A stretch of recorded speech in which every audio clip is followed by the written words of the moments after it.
évidemment, j'imagine, comment cela peut être résolu. Je te passe la parole. Merci beaucoup encore, Merci, Sandra. Mathilina. Alors bonjour à toutes et à tous. Déjà, je suis ravie d'être présente parmi vous aujourd'hui pour échanger sur cette question des freins au changement. Alors c'est un sujet qui est vraiment intéressant parce que finalement, quand on regarde ce qui se passe depuis, on va dire, 2-3 ans, on n'a jamais autant parlé de mode durable et de mode responsable. Et finalement, quand on regarde ce qui se passe dans les entreprises, on constate quand même qu'il y a encore un décalage, c'est-à-dire que les entreprises peinent à démarrer ce genre d'initiative. On en est vraiment au balbutiement et finalement, elles sont peu nombreuses à avoir vraiment démarré des stratégies RSE et ou des stratégies d'achat responsable. Donc c'est intéressant de se poser la question du pourquoi. Qu'est-ce qui bloque les entreprises et finalement, quels sont les freins perçus quand on parle de ce type de démarche? Donc du coup, c'était un peu l'objet de cette keynote. Sur une quinzaine de minutes, pouvoir dresser déjà un état des lieux des freins perçus par les entreprises pour justement essayer de tordre le cou à certaines idées reçues. Et puis, dans un deuxième temps, pouvoir vous donner un certain nombre d'éléments concernant les bénéfices attendus lorsqu'on met en place ce type de démarche et puis surtout, quels sont les facteurs clés de succès pour que les démarches soient efficaces dans l'entreprise. Alors, je vous propose de commencer par les freins au changement. Je discute quand même régulièrement avec des entreprises du secteur sur ces questions de développement durable, sur comment elles appréhendent la question, qu'est-ce qu'elles souhaitent mettre en place en termes de stratégie. Et je dirais que globalement, les freins perçus sont toujours les mêmes par les entreprises. La première question qui arrive tout le temps, ça va être la question du coût. Mettre en place une stratégie ou une stratégie achat responsable, c'est perçu comme plus coûteux par les entreprises et souvent elles se questionnent sur la manière dont elles vont pouvoir absorber ce surcoût et aussi elles se disent finalement est-ce que le consommateur final il sera prêt à payer plus cher pour un produit responsable ou durable? Alors sur cette question, c'est vrai que ça mériterait d'être pas mal développé, il y a vraiment beaucoup de choses à dire. Il me semble qu'il y a 3 choses importantes à noter. Bon, déjà, on va partir du principe qu'un produit responsable et durable est un produit qui coûte plus cher. Alors, ce n'est pas forcément le cas. Encore une fois, je ne vais pas avoir le temps de développer, mais ce n'est pas forcément le cas. Ça dépend ce qu'on met derrière. Est-ce que c'est un produit éco-conçu? De quelle fibre on parle? Comment le produit est fabriqué? Où est-ce qu'il est fabriqué? Et puis, deuxièmement, n'oubliez pas, de par l'évolution de toutes les problématiques environnementales qu'on rencontre, que dans les années à venir, on va être confronté à un certain nombre de problématiques, notamment des problématiques d'approvisionnement, qui feront que très certainement les matières premières coûteront plus cher. Donc déjà, sur ce point, on va partir quand même de ce constat. On dit que le produit est plus cher. Si le produit est plus cher, il y a 3 choses auxquelles on devrait, à mon sens, réfléchir. Première question, c'est la question de la marge. Et il faudrait qu'on réfléchisse maintenant plus uniquement au niveau de la marge de collection, mais qu'on réfléchisse vraiment de manière plus globale sur la marge de l'entreprise. Une entreprise qui va mettre en place ce type de démarche, elle ne va pas toujours uniquement se concentrer que sur les collections. Alors parfois, elles ne font que des achats responsables, mais des fois, elles réfléchissent de manière plus globale et je les invite à réfléchir de manière plus globale. Et quand on travaille comme ça, on va commencer à se poser des questions, par exemple, sur son empreinte environnementale.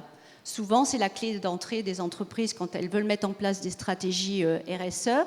Donc, on va faire attention à sa consommation d'eau, à sa consommation d'énergie, peut-être à ses consommables. Tout ça, ça va être des économies que l'entreprise va pouvoir faire qui pourront venir compenser le surcoût éventuel qu'on va avoir sur un produit responsable ou durable.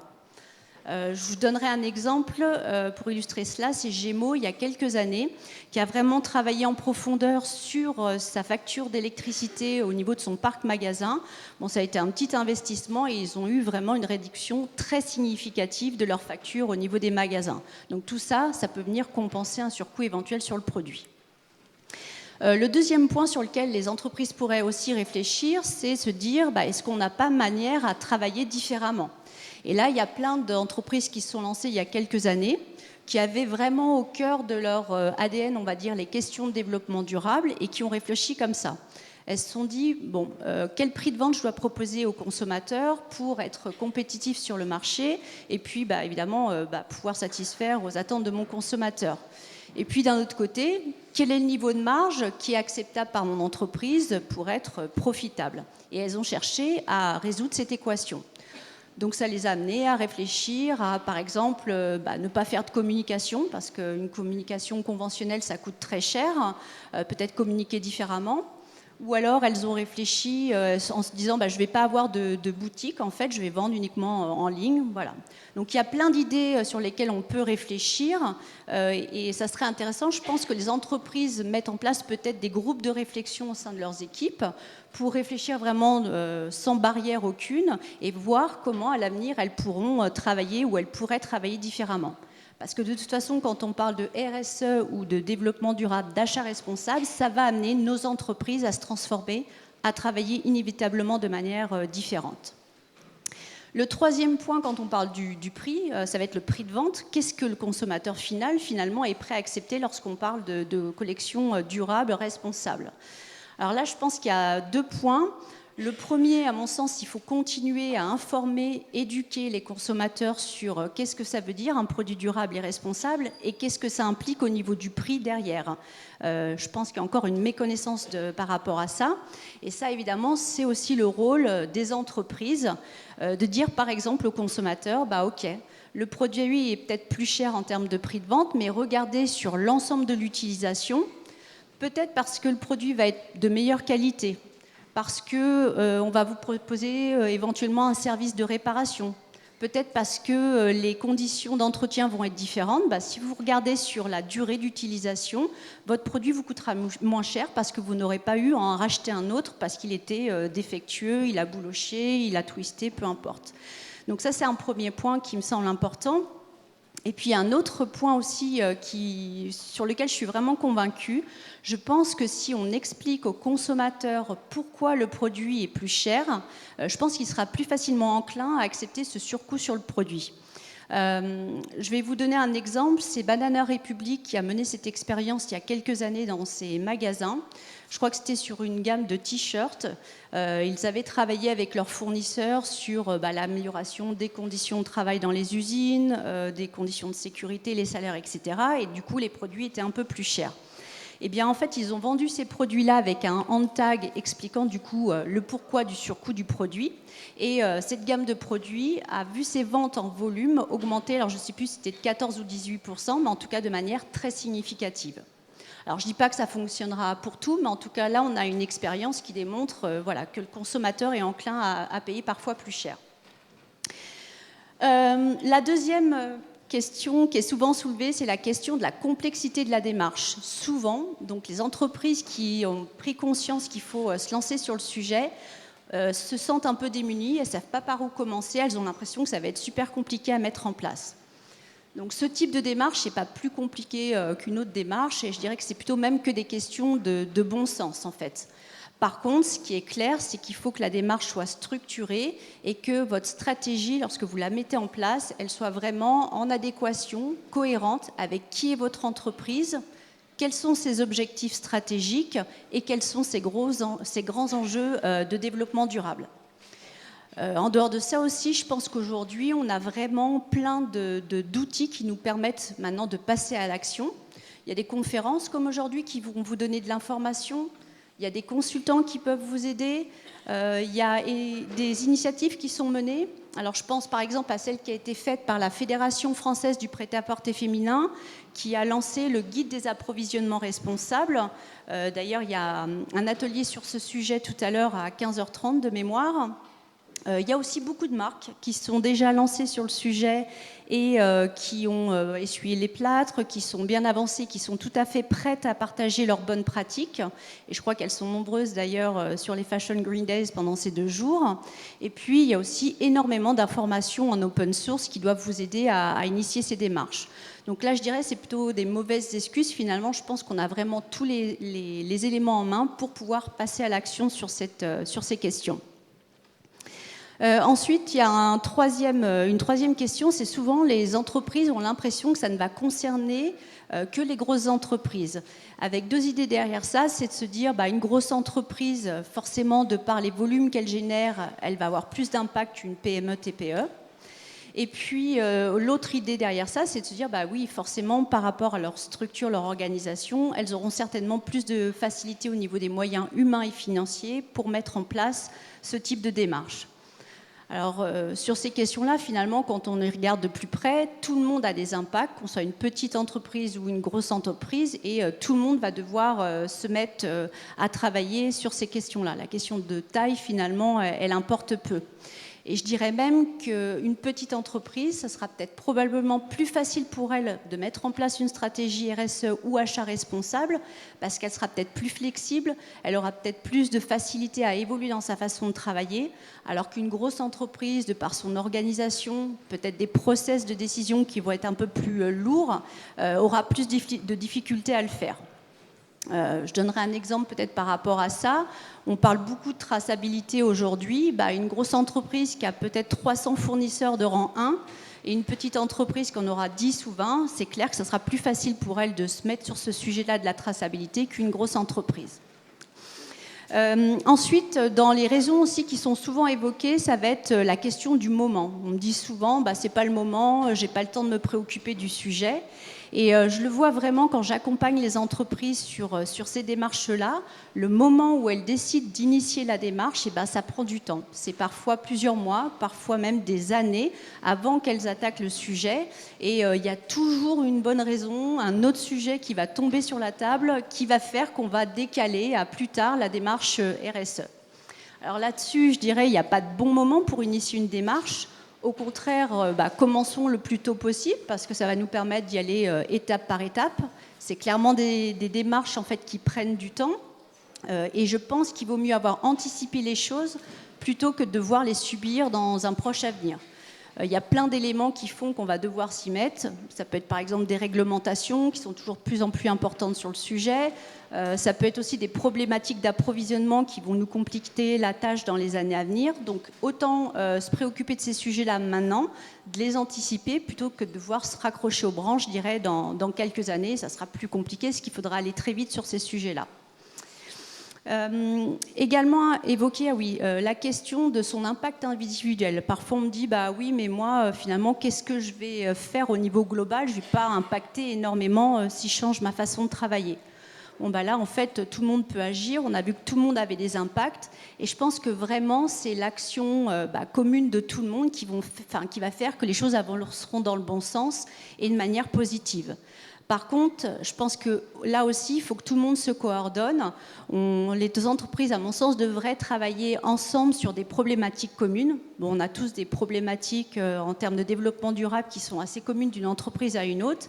Et mutualiser peut-être les ressources, les compétences, les moyens financiers, ça serait intéressant parce qu'on fera avancer probablement plus vite les choses sur ces questions-là. Alors ça peut être des questions de développement technologique, développement de nouvelles fibres, ou alors sur des questions d'approvisionnement. L'autre jour, j'ai discuté avec une marque qui me disait nous, on n'a pas du tout de souci pour s'approvisionner en coton bio. Par contre, notre difficulté, ça va être d'atteindre les minima qui sont demandés par les fournisseurs. Alors je me disais, pourquoi pas mutualiser les demandes, les commandes entre plusieurs clients auprès de ce fournisseur. Le dernier point, je vais passer vite là-dessus parce que c'est vrai que ça ne revient pas souvent, mais on me l'a dit il y a une quinzaine de jours, il y a encore des entreprises qui pensent que c'est un sujet à la mode et qui se disent c'est un peu le truc du moment, ça fait bien de parler de RSE, d'achat responsable, mais finalement on va vite ne plus en parler. Non, et je pense que vous êtes tous d'accord avec moi sur cette journée. Il y a un vrai mouvement de fond sur ces problématiques et tout le monde va devoir s'intéresser au sujet très rapidement. Alors voilà pour les freins perçus. Pour finir de vous convaincre, en fait, je voulais aussi évoquer les bénéfices attendus de ce type de démarche. On en parle souvent en disant mettre en place une stratégie RSE, ça va nous permettre par exemple de réduire nos risques. Ça va nous permettre d'améliorer notre image de marque auprès des consommateurs, mais aussi auprès de nos autres parties prenantes. Ça va permettre aussi, c'est souvent aussi un facteur de cohésion sociale dans l'entreprise, mais on oublie souvent de donner des éléments chiffrés par rapport à ça.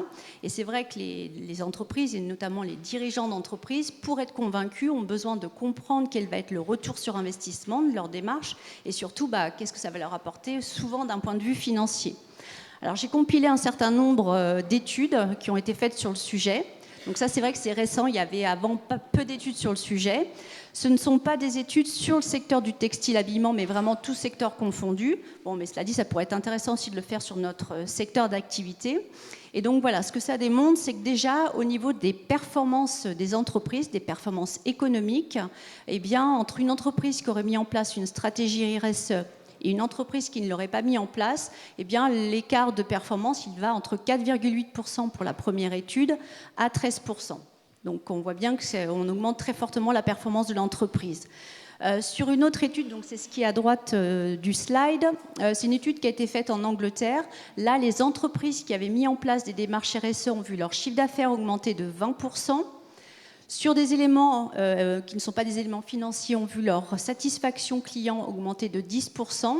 Et sur l'aspect collaborateur, eh bien c'est déjà un turnover moindre, 2 fois moins important, et puis également une augmentation de la productivité. Alors voilà, j'espère vous avoir convaincu sur ces éléments. Pour finir avec voilà, cette question des France Changements, finalement, quels sont les facteurs clés de succès quand on met en place ce type de démarche? Alors j'ai mis 3 points qui me semblent importants. Le premier, c'est l'impulsion de la direction. Alors, ce n'est pas toujours comme ça que ça se passe. Souvent, d'ailleurs, il y a des collaborateurs qui sont motivés par le sujet, qui ont envie d'initier ça dans l'entreprise, et ça marche, ça peut fonctionner. Mais c'est vrai que quand c'est initié par la direction, ça veut dire que la direction, elle va être convaincue de la démarche, et donc elle va vraiment donner les moyens humains, financiers. Elle va fixer des objectifs, elle va fixer une vision pour l'entreprise, et ça permettra à l'entreprise d'aller plus vite et de manière efficace dans sa stratégie développement durable. Le deuxième point, c'est l'échange et le partage. J'en ai déjà pas mal parlé. C'est vrai qu'il est important de continuer à parler du sujet, à échanger. Et encore une fois, il y a plein d'entreprises qui sont vraiment très ouvertes pour partager leur propre expérience. Donc, rencontrez-les, voyez un peu les plâtres qu'ils ont essuyés. Ça vous permettra d'avancer peut-être plus efficacement sur vos démarches. En tout cas, je pense que voilà, c'est comme ça qu'on va évoluer positivement. Il faut vraiment qu'on travaille de manière collaborative sur ces questions.